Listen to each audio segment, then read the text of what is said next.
কখন আইছ কখন কয় টাকা পাইছ কয় টাকা হয়েছে নালাই তো দেখে 30-40 টাকা হয়েছে ডিম খাইছ দাম দিয়ে দিছি আমি হ্যাঁ আচ্ছা আচ্ছা ঠিক আছে এখন কোন দিকে যাবা হ্যাঁ আমার এলাকার মানুষ ঠিক আছে খুশি তো হ্যাঁ যাক হ্যাঁ চাইল কিনা লাগবে আচ্ছা ঠিক আছে আমার কাছে আছে কেমন নাই কেমন ছিলাম পুরাই গেছে এই যে আরো 50 টাকা দিলাম ঠিক আছে খুশি যাক আলহামদুলিল্লাহ আসলে মূলত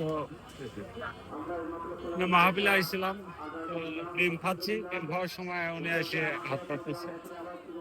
আসলে আমি একটা ডিম খাওয়াইলাম অবশ্য তারপর আবার পাশাপাশি বলতেছে চাউল নেই চাউল কেনার জন্য মানুষের হাতে সহযোগিতা চাচ্ছে আমার নিজের যতটুকু আছে তার থেকে আমি সহযোগিতা করলাম ঠিক আছে ভালো থাকবেন আমার জন্য দোয়া করবেন আল্লাহ হাফেজ